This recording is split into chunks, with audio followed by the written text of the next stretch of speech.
Hello everyone, ICT virtual classes में मैं योगेश केमनी आपका स्वागत करता हूं। तो जैसा कि आप जानते हैं हम लोग पढ़ रहे थे व्हीट स्टोन्स ब्रिज और आज हम बात करेंगे इसके आगे कुछ क्वेश्चन की। तो आपसे यहाँ पर पहला क्वेश्चन इस तरीके से पूछा गया है।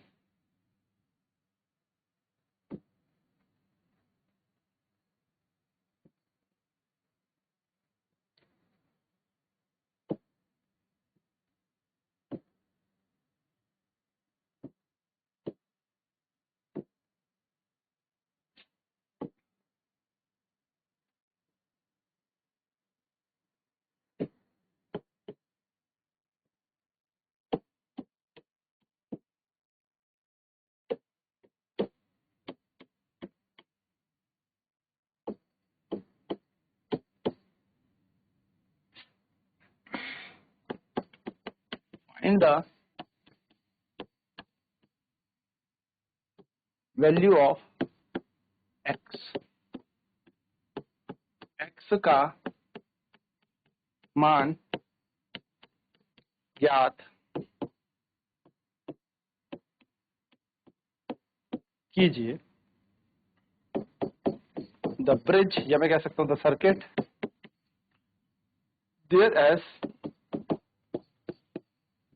There is no current in arm AD. AD शाखा में कोई धारा नहीं है। चलिए फटाफट से इस क्वेश्चन को सॉल्व करेंगे।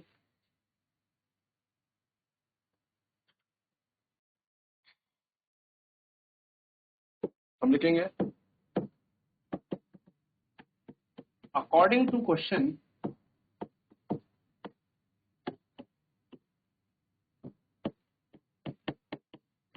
as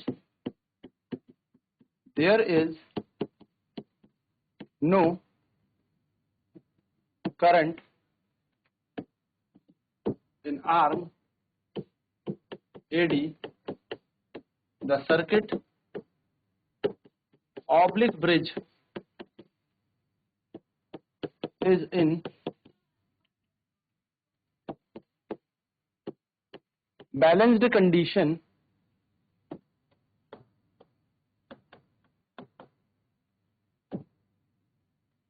ठीक है। प्रश्न के अनुसार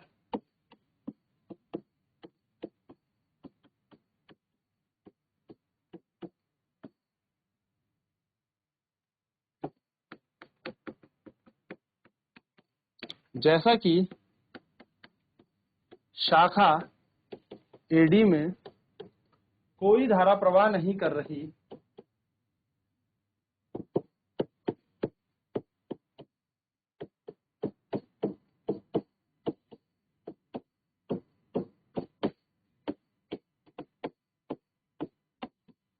तो यह सेतु, या हम कह सकते हैं परिपथ, वैसे तो ये सेतु ही है, व्हीट स्टोन सेतु, परिपथ की संतुलित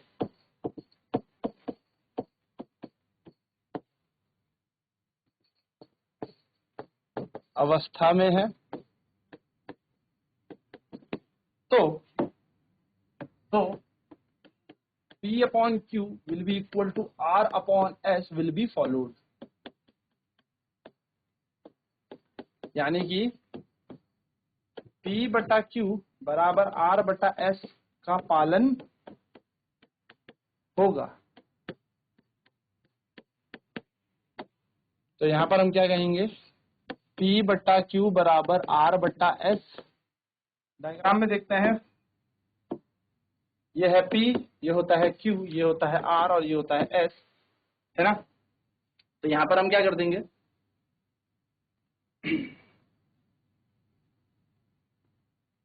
इसका अनुपात बनाता है 2:4,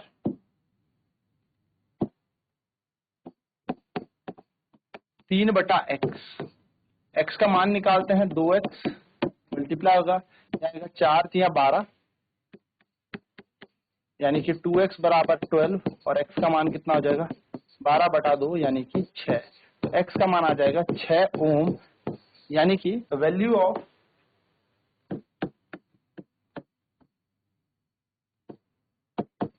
x इज 6 ओम, यानी कि x का मान 6 ओम है। चलिए फटाफट नोट करेंगे इस क्वेश्चन को। According to question, as there is no current in the arm AD arm में कोई करंट नहीं है, यानी कि the circuit bridge in balance condition. जो सर्किट यानी कि जो हमारा ब्रिज है वो कैसी कंडीशन में, बैलेंस्ड कंडीशन, संतुलित अवस्था में है ना। प्रश्न के अनुसार जैसा ही शाखा एडी में कोई धारा प्रवाह नहीं कर रही है, तो यहाँ सेतु जो है एक परिपथ या सेतु बोल सकते हैं एक संतुलित अवस्था में। और संतुलित अवस्था में कब कोई चीज होगी तो P/Q बराबर R/S यहाँ पर होगा।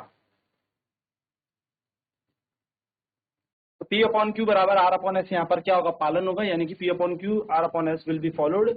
इसका हम पालन कर सकते हैं। तो हमने लगाया P की जगह 2, Q की जगह 4, R की जगह 3 और S की जगह X हमें दे रखा था। तो 2X बराबर हो जाएगा 12 और 12 के लिए X का मान आ जाएगा 6 ओम, यानी कि X का मान, यानी कि यहां से X की वैल्यू 6 ओम आ जाएगी।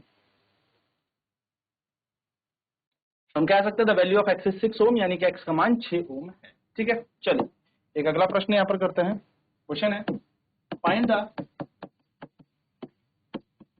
टोटल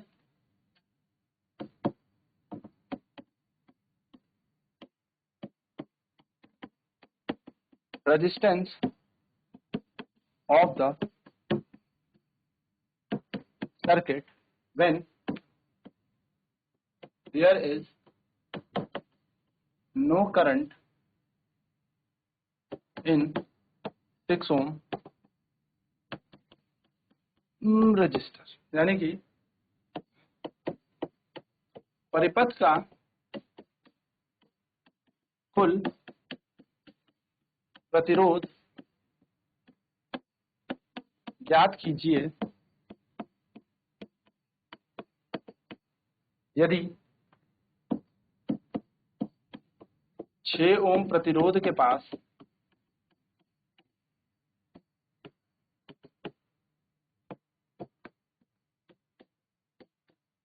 कोई धारा नहीं बहती। ठीक है,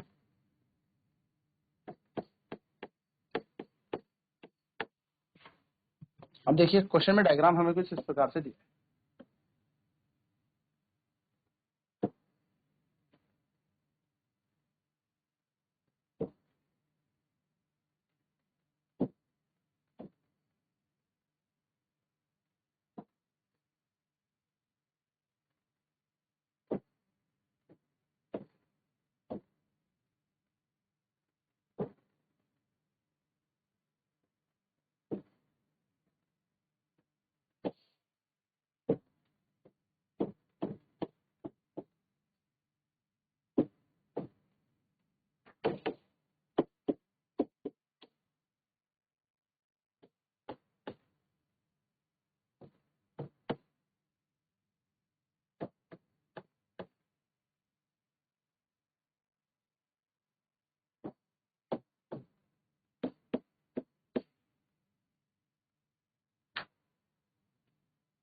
यह क्वेश्चन हम इस तरीके से दिया। ठीक है, पॉइंट दे दिए A B C D।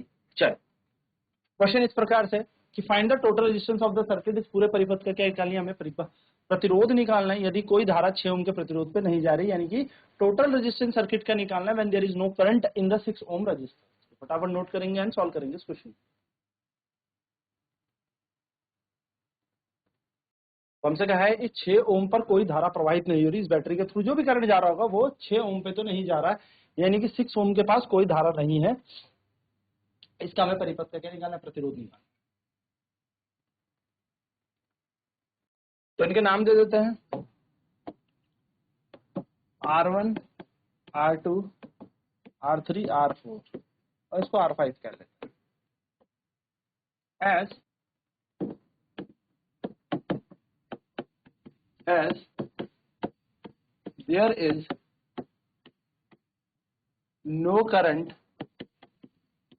In arm in the central arm, या मैं इन द आर्म लिखता हूं, in the arm having 6 ohm resistance. It means ये एक बैलेंस्ड कंडीशन में है, जैसा कि शाखा, जैसा कि 6 ओम वाले प्रतिरोध की शाखा में कोई धारा प्रवाह नहीं हो रही है, तो R1 and R2 are in series, तो R1 और R2 प्रतिरोध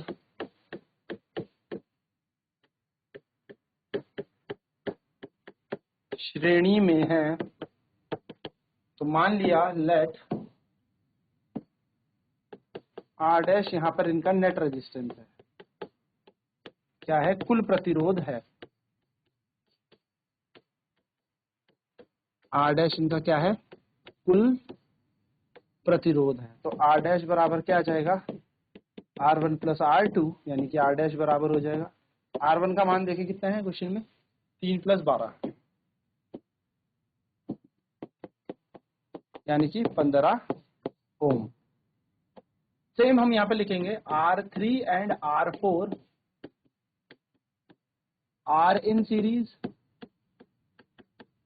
यानी कि R3 और R4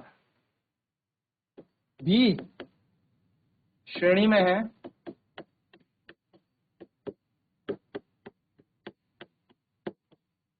तो ये भी श्रेणी क्रम में है, तो यहां पर बन जाएगा R डबल डैश, माना let R double dash be the net resistance. इनका नेट रेजिस्टेंस कितना है, R डबल डैश।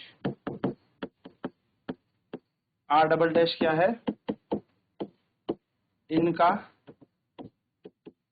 कुल प्रतिरोध है।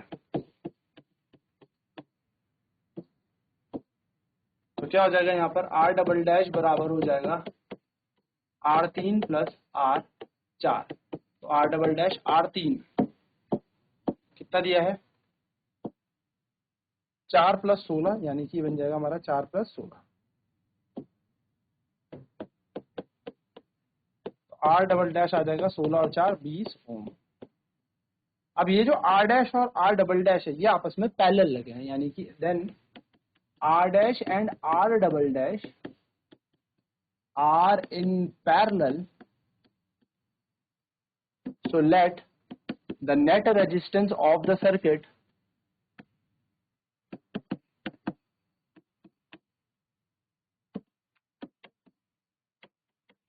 be R।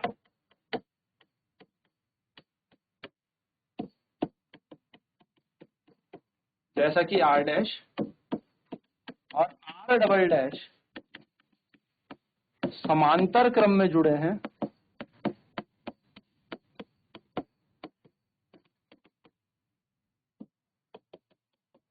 तो माना R पूरे परिपथ का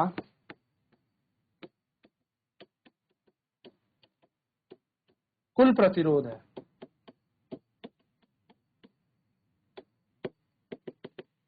R बराबर क्या हो जाएगा, 1/R dash plus 1/R double dash. 1/R बराबर 1/15 प्लस 1/20। एलसीएम एक ऐसा नंबर होता है जो दोनों से डिवाइड हो, 300 ले लो तो 15 दूनी 30, 0 का 0 और 20 गुणा 15 करेंगे तो 300 आ जाएगा। आप कैसा भी नंबर ले सकते हो मल्टीप्लाई करके भी। तो हमारा बन जाएगा 1/r बराबर 35/300 और r का मान आ जाएगा 300/35। जैसे 5 से सॉल्व करेंगे, 5 सते 35, 5 1 30, 0 का 0, r का मान आ जाएगा 60/7 ओम। और ये आपके इस पूरे परिपथ का कुल प्रतिरोध। तो ये बेसिक सी चीज और इस तरीके से आपको करना। अब नेक्स्ट क्लास में बात करेंगे मीटर ब्रिज की। आज की क्लास में इतना ही। आईसीटी वर्चुअल क्लासेज में जुड़ने के लिए धन्यवाद। आपका दिन शुभ।